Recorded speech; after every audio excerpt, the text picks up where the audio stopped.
जय श्री कृष्णा दोस्तों, आप सभी को मेरा नमस्कार।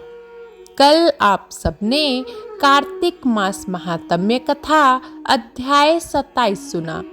आज मैं आप सभी के लिए कार्तिक मास महात्म्य कथा अध्याय 28 एवं 29 लेकर आई हूँ। तो श्री हरि विष्णु का नाम लेकर कथा शुरू करते हैं। कार्तिक मास महात्म्य कथा अध्याय 28। पढ़े सुने जो प्रेम से वह हो जाए शुद्ध स्वरूप। यह 28वां अध्याय कार्तिक कथा अनूप। धर्मदत्त ने पूछा, मैंने सुना है कि जय और विजय भी भगवान विष्णु के द्वारपाल हैं। उन्होंने पूर्व जन्म में ऐसा कौन सा पुण्य किया था जिससे वे भगवान के समान रूप धारण करके वैकुंठ धाम के द्वारपाल हुए। दोनों पार्षदों ने कहा, ब्राह्मण पूर्व काल में तृणबिंदु की कन्या देवहूति के गर्भ से महर्षि कर्दम की दृष्टि मात्र से 2 पुत्र उत्पन्न हुए। उनमें से बड़े का नाम जय और छोटे का नाम विजय हुआ।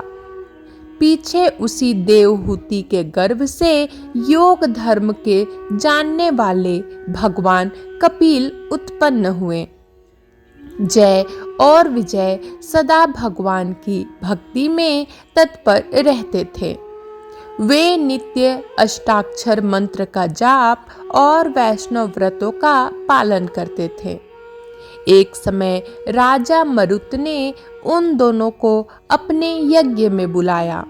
वहां जय ब्रह्मा बनाए गए और विजय आचार्य। उन्होंने यज्ञ की संपूर्ण विधि पूर्ण की। यज्ञ के अंत में अभृत स्थान के पश्चात राजा मरुत ने उन दोनों को बहुत धन दिया। धन लेकर दोनों भाई अपने आश्रम पर गए।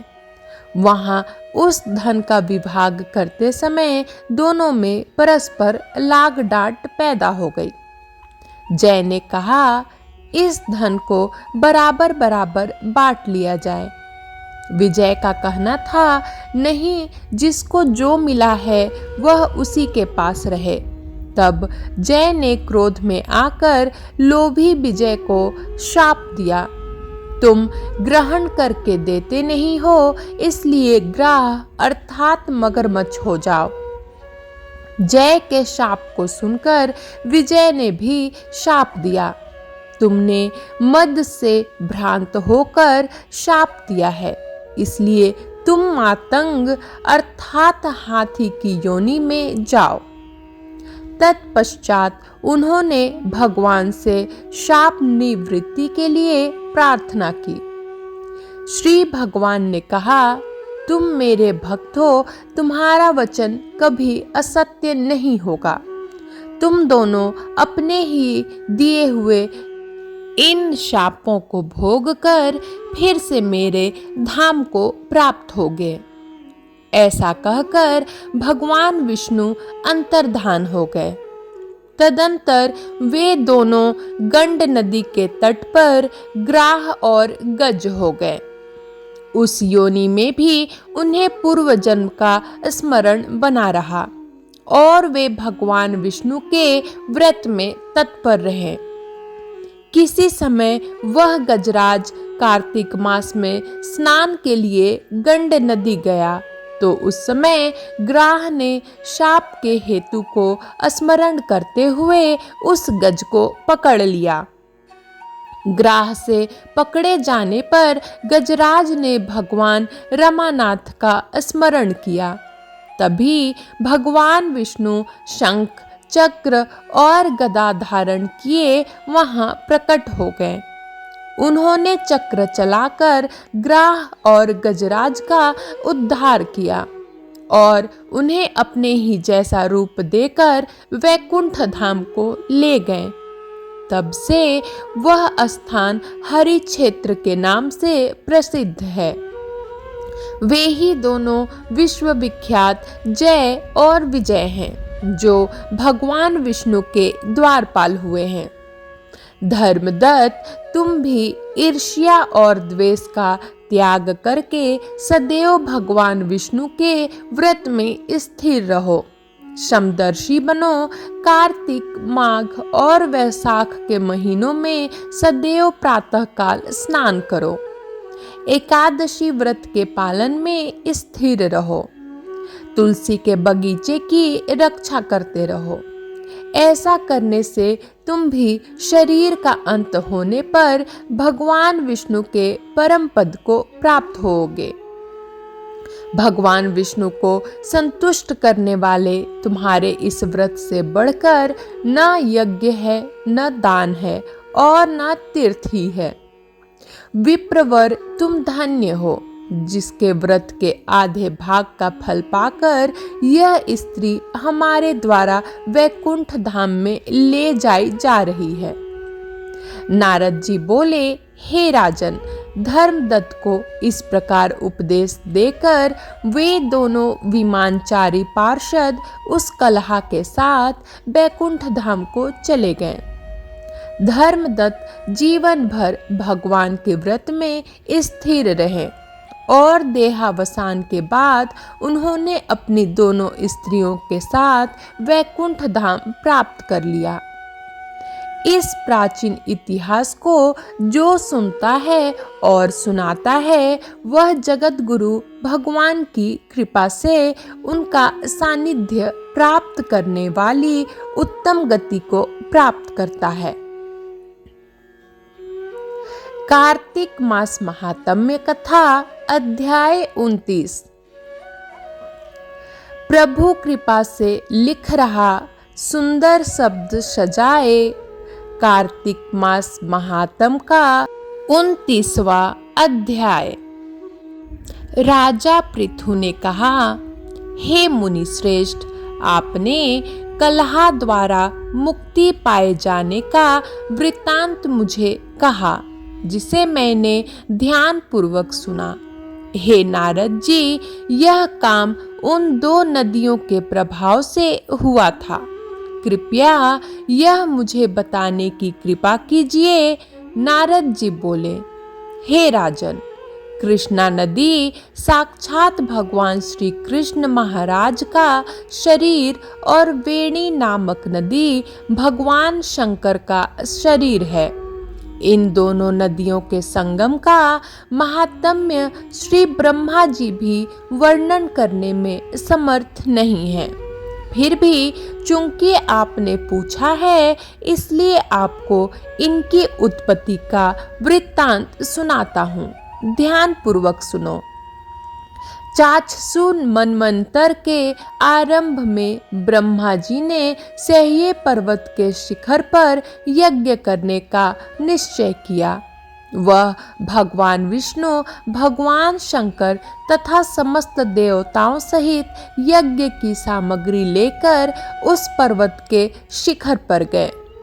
महर्षि भृगु आदि ऋषियों ने ब्रह्म मुहूर्त में उन्हें दीक्षा देने का विचार किया। तत्पश्चात भगवान विष्णु ने ब्रह्मा जी की भार्या त्वरा को बुलवाया। वह बड़ी धीमी गति से आ रही थी। इसी बीच में भृगु जी ने भगवान विष्णु से पूछा, हे प्रभु, आपने त्वरा को शीघ्रता से बुलाया था, वह क्यों नहीं आई? ब्रह्म मुहूर्त निकल जाएगा। इस पर भगवान विष्णु बोले, यदि त्वरा यथा समय यहाँ नहीं आती है तो आप गायत्री को ही स्त्री मानकर दीक्षा विधान कर दीजिएगा। क्या गायत्री पुण्य कर्म में ब्रह्मा जी की स्त्री नहीं हो सकती? नारद जी ने कहा, हे राजन, भगवान विष्णु की इस बात का समर्थन भगवान शंकर जी ने भी किया। यह बात सुनकर भृगु जी ने गायत्री को ही ब्रह्मा जी के दाईं ओर बिठाकर दीक्षा विधान आरंभ कर दिया। जिस समय ऋषि मंडल गायत्री को दीक्षा देने लगा, उसी समय त्वरा भी यज्ञ मंडल में आ पहुंची। ब्रह्मा जी के दाईं ओर गायत्री को बैठा देखकर ईर्ष्या से कुपित होकर त्वरा बोली, जहां अपूज्यों की पूजा और पूज्यों की अप्रतिष्ठा होती है, वहां पर दुर्भिक्ष, मृत्यु तथा भय तीनों अवश्य हुआ करते हैं। यह गायत्री ब्रह्मा जी की दाईं ओर मेरे स्थान पर विराजमान हुई है, इसलिए यह अदृश्य बहने वाली नदी होगी। आप सभी देवताओं ने बिना विचारे इसे मेरे स्थान पर बिठाया है, इसलिए आप सभी जड़ रूप नदियां होंगे। नारद जी राजा पृथु से बोले, हे राजन, इस प्रकार त्वरा के शाप को सुनकर गायत्री क्रोध से आग बबूला होकर अपने होठ चबाने लगी। देवताओं के मना करने पर भी उसने उठकर त्वरा को शाप दे दिया। गायत्री बोली, त्वरा, जिस प्रकार ब्रह्मा जी तुम्हारे पति हैं, उसी प्रकार मेरे भी पति हैं। तुमने व्यर्थ ही शाप दे दिया है, इसलिए तुम भी नदी हो जाओ। तब देवताओं में खलबली मच गई। सभी देवता त्वरा को साष्टांग प्रणाम करके बोले, हे देवी, तुमने ब्रह्मा आदि समस्त देवताओं को जो शाप दिया है वह उचित नहीं है, क्योंकि यदि हम सब जड़ रूप नदियां हो जाएंगे तो फिर निश्चय ही यह तीनों लोक बच नहीं पाएंगे। चूंकि यह शाप तुमने बिना विचार किए दिया है, इसलिए यह शाप तुम वापस ले लो। त्वरा बोली, हे देवगण, आपके द्वारा यज्ञ के आरंभ में गणेश पूजन न किए जाने के कारण ही यह विघ्न उत्पन्न हुआ है। मेरा यह शाप कदापि खाली नहीं जा सकता है, इसलिए आप सभी अपने अंगों से जड़ीभूत होकर अवश्य ही नदियां बनोगे।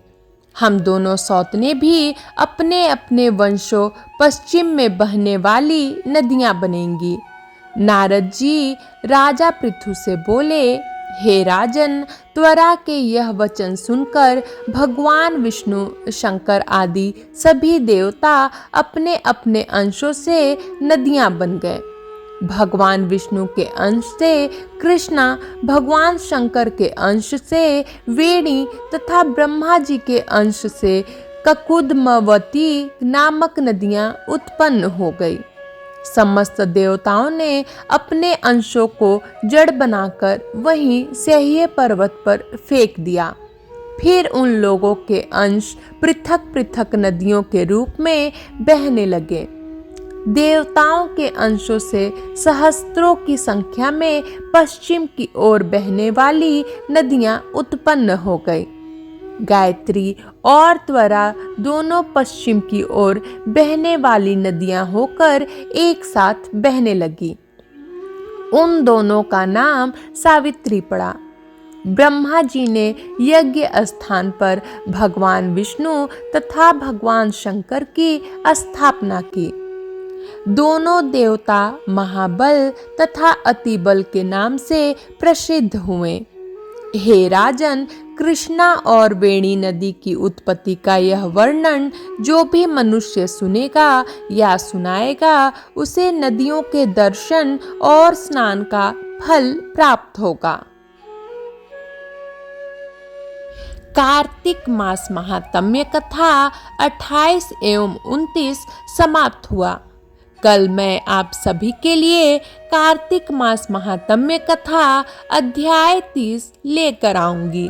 तब तक के लिए जय श्री कृष्णा, जय विष्णु भगवान, जय माँ लक्ष्मी।